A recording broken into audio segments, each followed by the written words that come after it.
ناظرین، میں ہوں رامین سید اور آپ دیکھ رہے ہیں پروگرام راز و نیاز اوریہ مقبول جان اور ظفر ہلالی کے ساتھ۔ ناظرین، پہلے اعظم سواتی، پھر فواد چودھری اور اب شیخ رشید کی گرفتاری نے بہت سے سوالات اٹھا دیے ہیں اور ان تمام ہی رہنماؤں کو ان کے بیانات کی وجہ سے گرفتار کیا گیا ہے۔ دوسری طرف صحافیوں پر قدغن لگانے کا سلسلہ بھی جاری ہے۔ اب اسے قانونی اور آئینی تقاضوں کی پاسداری کہا جائے گا یا پولیٹیکل وکٹمائزیشن، یہ اہم سوال ہے۔ ہلالی صاحب، شیخ رشید نے عمران خان کو قتل کروانے کی سازش کے بارے میں جو باتیں کی تھیں جس کی بنیاد پر انہیں گرفتار کیا گیا تو وہ عمران خان کے دعوے پر مبنی تھیں۔ پھر کیا وجہ ہے کہ عمران خان کو صرف نوٹس جاری کیا گیا ہے لیکن شیخ رشید کو گرفتار کر لیا گیا؟ اس کا مطلب یہ ہے رامین کہ یہ ان لوگوں کو پرواہ نہیں ہے کہ کیس کیا لگاتے ہیں، کیا الزام لگاتے ہیں، بس صرف اس کو پکڑنا ہے اور اس کو ذلیل کرنا ہے، اور یہ سکسیسفل نہیں ہو رہے ہیں۔ دیکھیے، تھوڑا سا کمپیئر کریں رامین، تھوڑا کمپیئر کریں پی ٹی آئی کیا کرتا تھا ان کے اپوننٹس کے ساتھ، ان کے جو لوگ خلاف تھے، وہ تھوڑا سا ٹربل لیتے تھے اور وہ کرپشن چارجز ان کے خلاف فائل کرتے تھے، ساتھ ساتھ جتنا ایویڈنس ہوتا ہے وہ بھی پیش کر دیتے تھے کرپشن چارجز پہ۔ مگر یہ پی ڈی این والے کیا کرتے ہیں؟ فواد چودھری کو انہوں نے کہا تم نے اس کو منشی کیا لہذا اندر، سواتی کو انہوں نے کہا تمہارا ٹویٹ جو ہے وہ آبجیکشنبل ہے، تم اندر، شہباز گل کو کہا تم نے وربل ابیوز کیا ہے ٹیلی ویژن پہ، تم اندر، عمران ریاض کو کہتے ہیں اسٹیبلشمنٹ کے خلاف تم نے جو باتیں کی ہیں وہ آبجیکشنبل ہے، تم اندر، شہباز وہ جو گل ہے شادانہ گل ہے اس کے خلاف تو ٹریزن، اس کے خلاف آپ ٹریزن چارج لگا دیں۔ تو ایسے اگر آپ چلتے رہیں تو میرے خیال میں ایک ہی آدمی رہ گیا ہے اور وہ ہے عمران خان، اور اس کا کنوکشن اور ڈسکوالیفیکیشن فارن فنڈنگ کیس میں اب تو میرے خیال میں، آئی مے بی رانگ بٹ میرے خیال میں وہ تو طے ہو گیا ہے، اور ایک دفعہ وہ طے اگر وہ ہو جاتا ہے تو پھر اکتوبر میں آرام سے الیکشن آپ اس پہ جا سکتے ہیں، اور آپ بڑے کانفیڈنٹلی کہہ سکتے ہیں کہ ویسٹرن سپورٹ، اسٹیبلشمنٹ سپورٹ اور ویسٹرن کنٹریز کے جو دوست ہیں اور ویسٹرن فائنینشل آرکیٹیکچر جو ہے وہ سب ہمارے ساتھ ہے، تو کوئی بات نہیں، جو بھی بلو بیک ہے وہ الیکشن بھی ٹھیک ہو جائیں گے۔ اچھا ہلالی صاحب، جو آپ نے پچھلی گورنمنٹ میں گرفتاریوں کی بات کی ہے تو اس میں کرپشن چارجز کی آپ بات کریں، عرفان صدیقی پر کرپشن چارجز نہیں لگے تھے، رانا ثناء اللہ کو جب گرفتار کیا گیا تھا تو منشیات کا کیس ڈالا گیا تھا اور وہ ویڈیو آج تک باہر نہیں آئی ہے اور اس میں بریت بھی ہو چکی ہے، تو مطلب ہم کیسے کمپیئر یا جسٹیفائی کر سکتے ہیں؟ دونوں طرف پولیٹیکل وکٹمائزیشن نہیں ہے؟ نہیں تو ایک بات تو ایک لحاظ سے وکٹمائزیشن لگتا ہے، مگر آپ اگر بات کر رہے ہیں اس کا نارکوٹکس کا تو کیس وہ اینٹی نارکوٹکس فورس والوں نے پیش کیا تھا ان کے خلاف، وہ بنایا تھا کیس، انہوں نے تو نہیں بنایا تھا۔ اور وہ دوسرا کس کا ذکر کیا تھا؟ عرفان صدیقی صاحب، دوسرا جو آدھے گھنٹے کا کیس تھا، عرفان صدیقی کا آدھے گھنٹے کا کیس تھا، خیر وہ آپ کو اوریہ صاحب بہتر بتائیں گے، مگر لک ایٹ دی ڈفرنس، مطلب یہ ہے کہ اگر یہ ایک پبلک پرسپشن میں آپ نے آنا ہے تو اس قسم کے کیس جو وہ لوگوں کو مشہور کرتا ہے، شیخ رشید تو بڑا خوش ہے، سگار پی رہا تھا، انٹرویو دے رہا تھا، کہہ رہا تھا مجھے سیاسی شہید بنا دیا ہے، ویری گڈ، دوسرے سب اس سے بینیفٹ کیے، تو دس از ناٹ دا وے کہ آپ اپنے اپوننٹس کو نیچے کرنا چاہتے ہیں اور اس کو مشہور کرتے ہیں اور ان کو اور بھی پاپولر کرتے ہیں۔ کیوں؟ یہ اہم پوائنٹ ہے۔ اچھا اوری صاحب، پولیٹیکل وکٹمائزیشن میں آج کے حکمران کل نشانہ بنے تھے، کل کے حکمران آج نشانہ بن رہے ہیں، ہم دیکھ رہے ہیں کہ ایک ریپیٹ ٹیلی کاسٹ چل رہا ہے، اگر ہم ٹیلی ویژن دیکھتے ہیں، نیوز لگاتے ہیں تو کوئی اینڈ نظر آتا ہے آپ کو اس سیاسی انتخاب کا؟ بالکل غلط، میں ماننے کو تیار ہی نہیں ہوں۔ اچھا، پاناما کیس کس کے زمانے میں آیا تھا؟ پی ٹی آئی کے زمانے میں، نون لیگ، نواز شریف خود حکمران تھا۔ کرپشن کیسز کب چلے تھے؟ نواز شریف خود حکمران تھا، پی ٹی آئی تو ابھی حکومت میں نہیں آئی تھی۔ نواز شریف کب نااہل ہوا تھا؟ وہ خود وزیر اعظم تھا۔ اس کے بعد اس کے خلاف جب جلوس نکلے تھے، کون تھا وزیر اعظم؟ شاہد خاقان عباسی تھا۔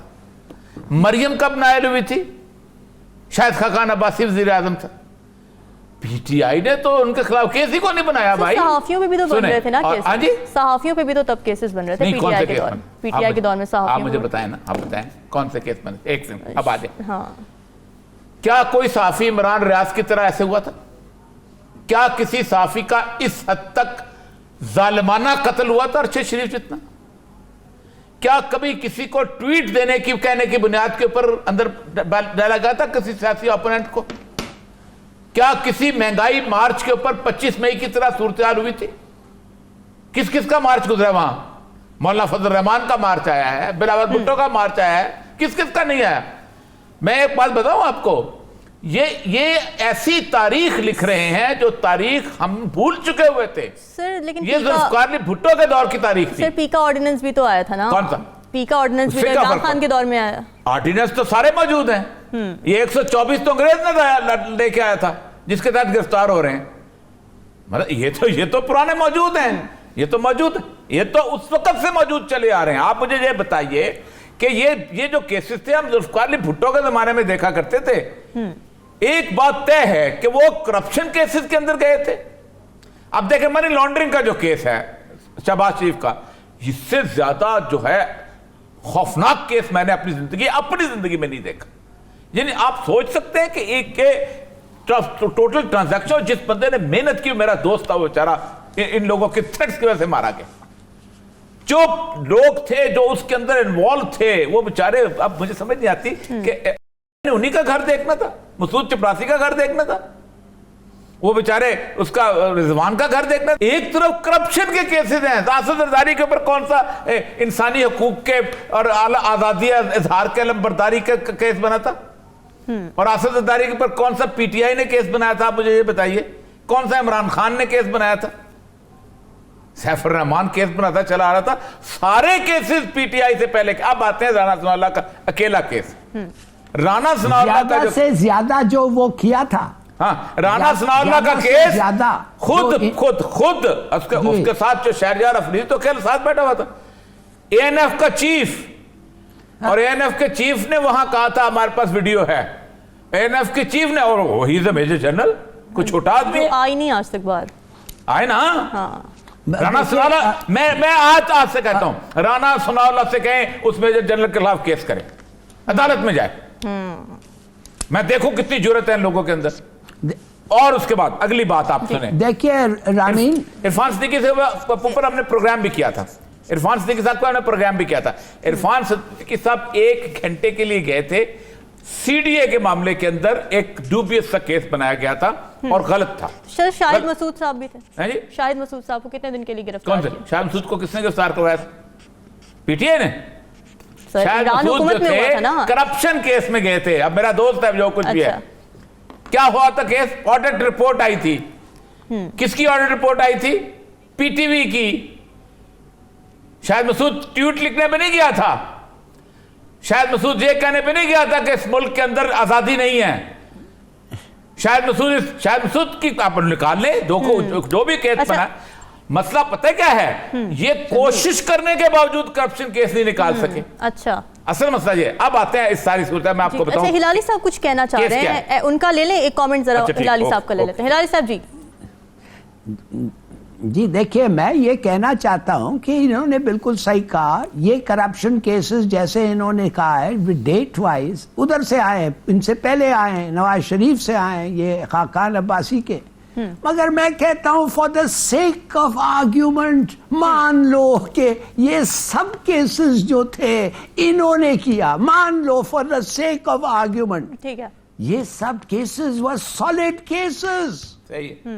آپ کو پتا ہے کہ معاف کریے, ایک کیس ہے حدیبیہ کے بارے میں, ایک انڈیپینڈنٹ اسیسر غیر ملکی کیا کہا تھا, کہتا ہے it is the perfect case of corruption. مانے کہ ٹرائل کی بھی ضرورت نہیں ہے, پڑھو ان کے ہاتھ کے کنفیشنز اور ختم ہو گیا, اور وہ ڈسمس ہو گیا for ever for good reasons میں بھی. آپ کیس کی نوعیت بتاتا ہوں. وہ کیس چل رہا, مسئلہ یہ ہے کہ اس کو ٹائم لیمیٹیشن میں. کیس یہ تھا کہ ایک شخص نے کچھ قرضہ لینا تھا, میں نام لیتا ہوں ان کا, اچھا اس نے عدالت میں ریٹ دائر کی کہ مجھے اتنے ملین ڈالر جو ہے یہ قرضہ دے دیں واپس. اب آتے ہیں اصل جو بات جس بات میں آنا چاہتا ہوں کہ یہ ہو کیا رہا ہے. پاکستان میں روز ہزاروں نہیں تو 100 کے قریب درخواستیں ایسی آتی ہیں کہ جو لوگوں کے نام پہ آپ کہتے ہیں کہ اس شخص نے قتل کروایا, اور جو غلط ہوتی ہیں, یا اس نے قتل کروانے کی کوشش کی. کبھی کسی شخص کو اس پہ گرفتار کیا گیا؟ لیکن نہیں, اس ملک کا قانون ہی ایسا ہے, جو مرضی ہے کرتے چلے جاؤ. آپ مجھے یہ بتائیے, ایک شخص کہتا ہے کہ میں الزام لگاتا ہوں فلاں آدمی کے اوپر, اس نے مجھے قتل کروانے کی کوشش کی, وہ اس کا نام عمران خان ہے, وہ سابق پرائم منسٹر ہے, اس کی ایف آئی آر درج نہیں ہوتی, ٹھیک ہے, اس کے بارے میں کہا جاتا ہے یہ قتل کروانے جانے ہوتا ہے تو اس کے اوپر الزام میں گرفتار کر دیا جاتا ہے کہ ثبوت تو تمہارے پاس کیا ثبوت ہے. آپ مجھے بتائیے یہ ثبوت عدالت میں دیے جاتے ہیں یا ایف آئی اے میں دیے جاتے ہیں؟ سارے کے ساری ایف آئی آریں جس کے اندر فکٹیشیس نام دیے جاتے ہیں, میں 10,000 ایف آئی آریں نکال دیتا ہوں کہ اس میرے چاچے نے قتل کروایا, اس کے ساتھ اس کا بیٹا بھی تھا, اس کا دوسرا بیٹا بھی تھا, اس کا ماما بھی تھا, انہوں نے قتل کا حملہ کیا, اس نے یہ کیا, اس کے اوپر چلتا ہے, ویڈ آؤٹ ہوتے ہیں, عدالت میں جا کے ہوتے ہیں. کبھی ایسا ہوا ہے کہ ایف آئی اے پکڑ کے آگے الزام لگانے والے کو پکڑ لے؟ اس کا مطلب ہے کہ پاکستان میں کوئی قانون نام کی چیز نہیں ہے. ٹھیک ہے ہلالی صاحب, جس طرح کے ہم نے مناظر دیکھے شیخ رشید صاحب کو جب گرفتار کیا گیا, وہ کیس کی میرٹس پر تو ہم کر ہی رہے ہیں بات, لیکن ساتھ ہی جس طرح گرفتاری ہوئی ہے اور جس طرح سے ان کے پاس پوری لیوریج تھی, ہم دیکھ رہے تھے کہ ان کی ویڈیو بھی بن رہی تھی, ان کی سٹیٹمنٹس بھی آ رہی تھیں, اور پولیس کو وہ دھکے بھی دے رہے تھے. ان مناظر کو آپ کس طرح سے دیکھتے ہیں؟ آپ سمجھتے ہیں کہ قانون صحیح طریقے سے حرکت میں آ رہا تھا, یا پھر کچھ پریویلیج کی وجہ سے ان کو لیوریج مل رہا تھا؟ نہیں, یہ کچھ نہیں تھا, یہ ایک پیولووین ری ایکشن تھا. جیسے آپ کسی کے سامنے, کسی جانور کے سامنے دودھ رکھ دیں, بلی کے سامنے دودھ رکھ دیں تو وہ آپ دیکھتے ہیں وہ فوراً جاتی ہے دودھ پینے کے لیے, اس کو 1 منٹ نہیں سوچتی ہے کہ یہ شاید زہر ہو اس دودھ میں, صحیح سوچتی ہے نا, وہ تو جاتی ہے امیجیٹلی اسٹارٹس ڈرنکنگ. تو یہ ان لوگ چاہتے ہیں کہ اس آدمی کو ہاتھ کڑیے میں دیکھیں, جیل میں دیکھیں, یہ سمجھتے ہیں ان کی بےزتی ہو رہی ہے. میں کہتا ہوں یہ بےزتی نہیں ہو رہی ہے, یہ اس کو آپ ایک ہیرو سٹیٹس دے رہے ہیں. آپ اب وہ سب جگہ جا کے کہہ سکے گا کہ حق کے لیے میں جیل گیا, اور وہ جا کے یہ کہہ سکے گا دیکھو میں کیا دلیر آدمی ہوں, میں ہنس رہا تھا, میں بتا رہا تھا, سگار لے گیا. یا فار گاڈ سیک, یہ کوئی طریقہ ہے؟ دیکھیے یہ واٹ ڈز دس ڈو, یہ کیا کرتا ہے؟ یہ وہ کرتا ہے جو نہیں ہونا چاہیے. یہ کہتا ہے کہ تمہارے کو جو بھی تمہارے خلاف ایکوزیشن ہو, شرم ہونے کی بات نہیں ہے, یہ ایک ہیرو, یہ you will become a hero. اور جب وہ کہے گا بالکل غلط بات ہے, اور کہا اس نے کہا کہ یار میرے خلاف 16 منسٹریز میں رہا ہوں, ایک کرپشن کا کیس تو نکال دیتے. کوئی ان لوگ کاروائی نہیں, کام نہیں کرنا چاہتے, بس دیکھنا چاہتے ہیں. یہ ایک اسپونٹینیس پیولووین ری ایکشن ہے. یہ واٹ آر یو سیئنگ, یہ ان لوگوں سے آپ سمجھتے ہیں ایسا ملک چل سکتا ہے؟ توبہ. ٹھیک ہے اور یہ صاحب, آپ کو کیا لگتا ہے ان گرفتاریوں سے حکومت حاصل کیا کرنا چاہ رہی ہے؟ کچھ نہیں, انتقام کی صورتحال ہے اور کچھ نہیں. خوش ہو رہے ہیں ہم نے اس کا. اب میں ایک بات بتاؤں آپ کو, یہ اپنے موت کے پروانے پہ دستخط کرتے ہیں اس طرح, اپنی حکومتی موت کے. ہوا کیا, پائل اپ ہوا غصہ اور اس شخص کو جگہ نہ ملی. حالت یہ تھی کہ ایک شخص اس کے حق میں بولنے کو تیار نہیں تھا. ایگزیکٹلی وہ کیفیت تھی اس کی اس ملک کے اندر. اس کے جو اپنے لوگ تھے, ہم نے خود دیکھا ہے 77 کے الیکشن کے اندر, اعتزاز احسن اس کو چھوڑ کے چلا گیا, حنیف رام اس کو چھوڑ کے چلا گیا, اس کے اپنے پیپلز پارٹی کے ورکرز ہمارے جلوسوں میں آ کے اس کے خلاف نعرے لگایا کرتے تھے. کوئی باہر پیپلز پارٹی کے نام کا بلا نہیں لگاتا تھا. یہ اس طرف لے کے جا رہے ہیں اپنے آپ کو, اور یہ سمجھتے ہیں کہ یہ سارا وقت ایسے کر لیں گے. آپ سوچ سکتے ہیں کہ پاکستان کا الیکشن کے بغیر رہ لے گا؟ اور یہ اتنی بری سوچ ہے, اتنی بری سوچ ہے کہ ہم اس کو 2 مہینے 3 مہینے 4 مہینے ڈیلے کر لیں گے, ایمرجنسی لگ جائے گی. حالت یہ ہے, حفیظ پاشا نے اس سے 2 دن پہلے کہا ہے کہ آئی ایم ایف نے ایک کنڈیشن رکھی ہے, یہ بہت اہم بات ہے. اور حفیظ پاشا کون ہے؟ اس کی بیوی اس وقت آئی ایم ایف کے اندر نیگوسیشن کر رہی ہے. وہ حفیظ پاشا اس نے کہا عمران خان سے بھی دستخط کرواؤ، جب تک پی ٹی آئی دستخط نہیں کرے گی ہم آئی ایم ایف کا ایکارڈ سائن نہیں کرتے، ہمیں کوئی یقین نہیں ہے کہ 5 جون کا بجٹ تم بناؤ گے کہ نہیں بناؤ گے، یہ آئی ایم ایف کہہ رہا ہے آپ سے، آپ کو ہوش نہیں آ رہی؟ اچھا پی ٹی آئی کے دستخط مانگے جی ہلالی صاحب، آپ کو لگتا ہے کہ یہ آئی ایم ایف کی جو چل رہی ہے نیگوسیشنز، تو اس کے اندر پی ٹی آئی کے دستخط اور پی ٹی آئی کی ایشورنس مانگ رہے ہیں، چاہیے، ضرورت ہے اس چیز کی، یا کیا سٹیکس ہیں ان کے؟ یہ جو اوریہ صاحب نے بتایا ہے یہ تو بریکنگ نیوز ہونی چاہیے.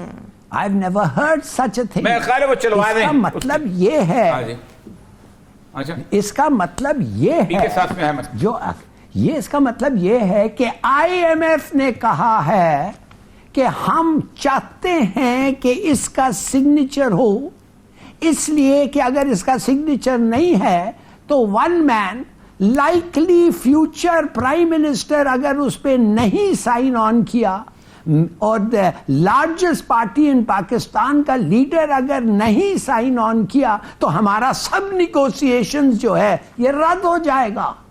تو ہم پھر تو نہیں آ کے پھر شروع ہونا چاہتے ہیں کسی اور کے ساتھ، تو اس کا سگنیچر لو. اور سوچئے 1 منٹ کے لیے، میں نے آپ کو کیا کہا؟